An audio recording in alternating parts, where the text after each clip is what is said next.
करोति या बिभर्ति या निहन्ति या जगत्त्रयं समन्ततो विभाति या न दृश्यते क्वचिच्चया अखिल जगन्मातो मा तमसा तापेन चाकुलानस्मान् अनुगृह्णात्वनुकम्पा सुधार्द्रया हसित चंद्रिकया।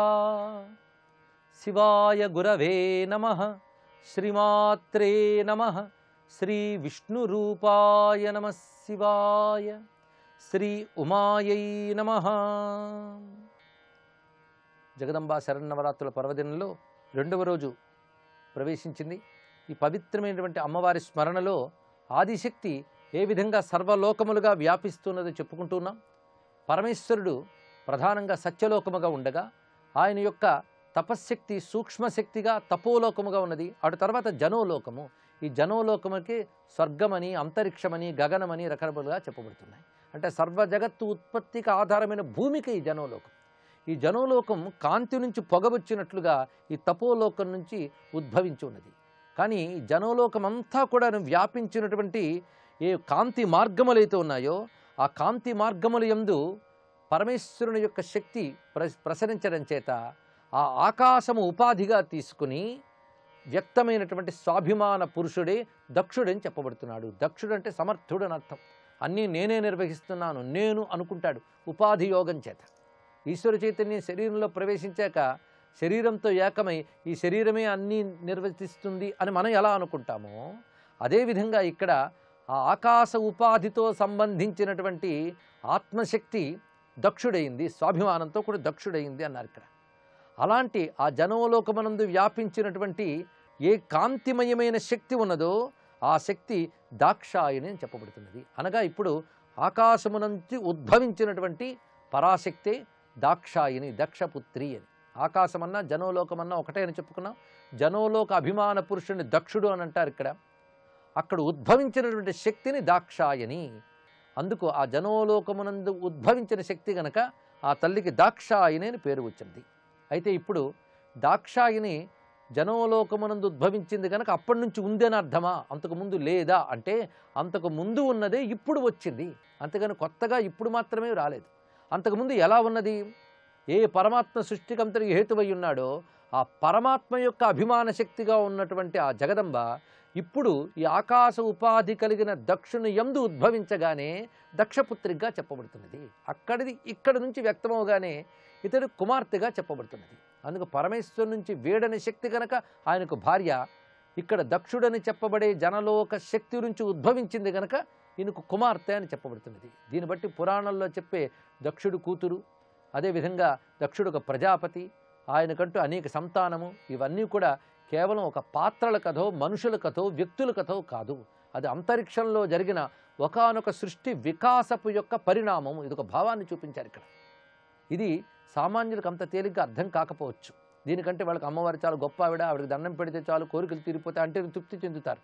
కానీ హిందూ ధర్మం ఆ పాటి నమ్మకాల మీద ఆధారపడి లేదు, అపూర్వమైనటువంటి విజ్ఞానం మీద ఆధారపడి ఉన్నది.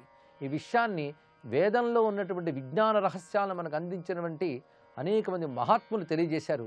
దాన్ని అందిపుచ్చుకుని ఈ మహాత్ముడు ఇక్కడ వివరిస్తున్నారు. ఇక్కడ ఇలా సత్య తపో జన అని చెప్పేటప్పుడు సత్య అనే దానిలో సత్, తపస్సు అనే దానిలో చిత్, ఇక జన ఉత్పత్తికి హేతువైన ఆనంద శక్తి, మూడు కలిపితే సత్యజ్ఞాన ఆనందములు ఏవైతే ఉన్నాయో ఆ సచ్చిదానంద లక్ష్యంలో మొదటి మూడు లోకములుగా చూపించారు. తర్వాత సృష్టి యొక్క ప్రారంభ దశలోకి వచ్చేటప్పటికల్లా ప్రజాపతి అయిన దక్షుడిని చూపించారు. అతడి నుంచి ఉత్పన్నమైన సృష్టి నిర్మాణ శక్తి ఏదైతే ఉందో అది దాక్షాయని అని చెప్పబడుతున్నది.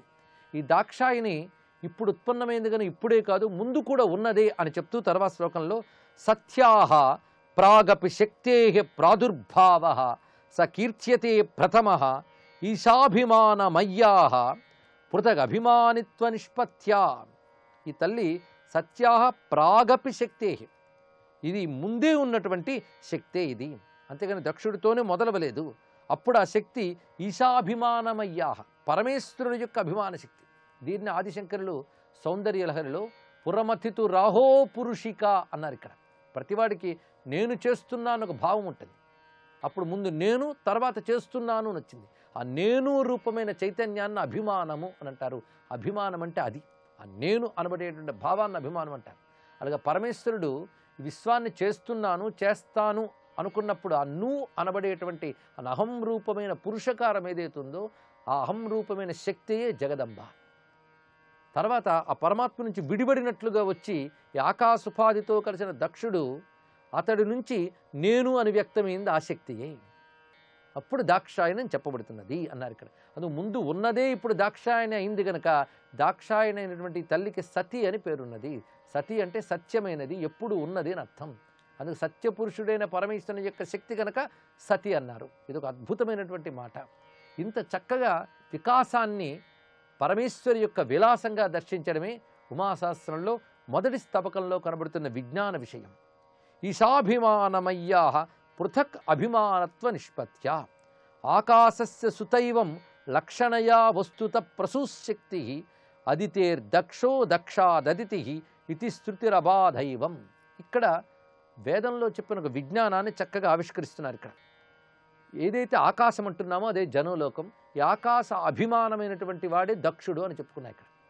అలాంటి ఆకాశమనందు ఉత్పన్నమైనది అదితి అన్నారు ఇక్కడ. ఈ అదితి అన్న సతి అన్న పరాశక్తి. అందుకే మనకి దక్షుడి యొక్క కుమార్తె అదితి అని చెప్పబడుతుంది. దక్షుడి యొక్క కుమార్తె సతీదేవి దాక్షాయని అన్నారు కూడా. అందుకే దాక్షాయనికి మరొక పేరు అదితి. ఈ అదితి అంతకుముందు ఉన్నదే మళ్ళీ ఇప్పుడు వచ్చింది అని చెప్పేటప్పుడు సరిగ్గా వేదములో దీనికి సంబంధించిన మంత్రం ప్రమాణం ఉన్నది. అదితేర్ దక్షో అజాయత దక్షాద్వదితి పరి అని వేదవచనం. అంటే అదితి నుంచి దక్షుడు పుట్టాడు, దక్షుడి నుంచి అదితి పుట్టింది అని మంత్రం. చాలా ఆశ్చర్యకరంగా అనిపిస్తుంది. ఆశ్చర్యం సృష్టిలో ఉంది, వాక్యంలో లేదు. ఇది గమనించవలసిన అంశం.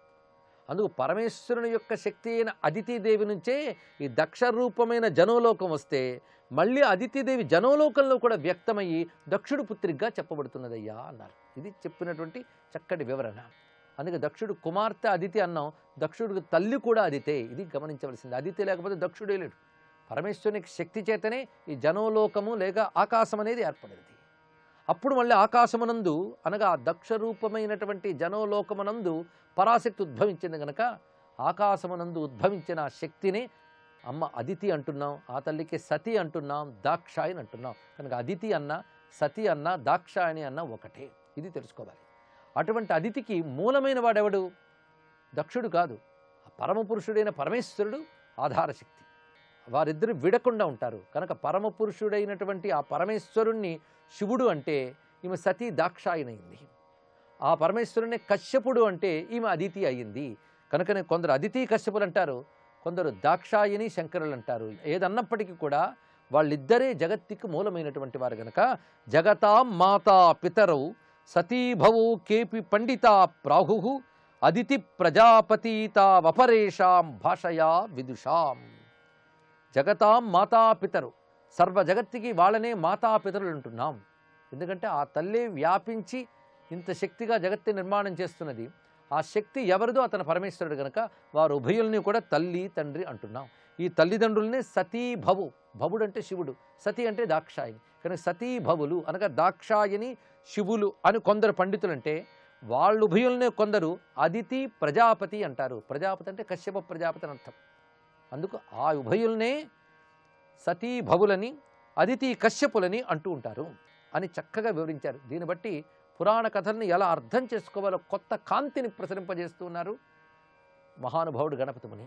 అందుకే గణపతి ముని వేదములకు ఇచ్చే నిర్వచనములు ఒకానొక విశ్వవిజ్ఞాన రహస్యాలను వ్యాఖ్యానిస్తున్నాయి.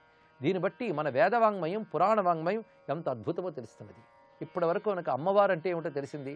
అమ్మవారికి ఎవరిని ఆధారం చేసుకుని వ్యాపించి ఉన్నదో విడదీయలేని శక్తిగా ఉందో అతడు పరమేశ్వరుడు అయ్యవారని తెలిసింది. ఇప్పుడు ఈ దక్షుడు అనేటువంటి వాడు సరిగ్గా జనోలోక అభిమానమైనటువంటి పురుషుడు అని తెలుస్తున్నది. ఇక్కడ ఆ జనోలోకము నుంచి ఉద్భవించినది సతీదేవి అని.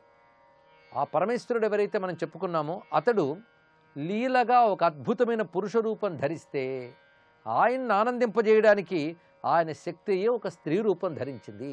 వారు ఉభయుల్ని మనం ధ్యానిస్తూ మాతాపితలను కొడుచుకుంటున్నాం అని ఇప్పుడు ఉమాశంకరులను ఆవిష్కరిస్తున్నారు 14వ శ్లోకంలో. దివ్య పుమాకృతి మీషే బిభ్రతి లీలార్థమస్య రమణాయ దివ్య వనితాకృతిం సా బభార మాతాచ భువనానాం. ఈశే దివ్య పుమాకృతి బిభ్రతి అంటే ఈశ్వరుడు దివ్యమైన పురుష రూపం ధరించగా, ఎందుకు ధరించాడు? లీలార్థం. ఇది పెద్ద సమాధానం. భగవంతుడు రూపాన్ని ఎందుకు ధరించాడంటే లీలగా, లీల కోసము. లీల అనగా లోకరక్షణ కార్యము, లోక నిర్వహణ కార్యము. ఇది తెలుసుకుంటే చాలు ఇక్కడ. అదేవిధంగా మనం రూపం ఎందుకు ధరిస్తామంటే కర్మల కొద్దీ ధరిస్తాం. భగవంతుడు రూపాన్ని స్వీకరిస్తాడు ఎందుకంటే లీలగా స్వీకరిస్తాడు, లోకరక్షణార్థం స్వీకరిస్తాడు. అందుకే దివ్య పుమాకృతి ఈశే బిభ్రతి లీలార్థం.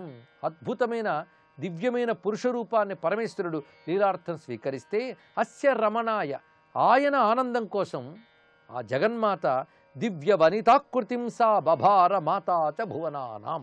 సమస్త భువనములకు తల్లిగా ఆ జగదంబ దివ్యమైన వనితాకృతి ధరించింది అంటూ పార్వతీ పరమేశ్వరుల యొక్క దివ్యమైనటువంటి మంగళ విగ్రహాలని ఇందులో వర్ణించి చూపించారు. అందుకు రూపము లేనటువంటి శక్తిమంతుడు దివ్య రూపాన్ని ఎందుకు స్వీకరించారు, ఎలా స్వీకరించారో చెప్పడం జరిగింది. ఇంతవరకు నిరాకారం ఏ విధంగా సాకారమైందో చెప్పారు. ఆ నిరాకారమే విశ్వమంతా నడిపించిన శక్తిగా ఉన్నది. ఆ శక్తియే మనల్ని అనుగ్రహించడానికి పార్వతీ పరమేశ్వరులని, ఉమామహేశ్వరులని, సతీభవులు అని చెప్పబడుతూ ఉన్నది అని వర్ణిస్తున్నారు. అటువంటి ఉమామహేశ్వరులకు నమస్కరిస్తూ సర్వం శ్రీ జగదంబా చరణారవిందార్పణమస్తు.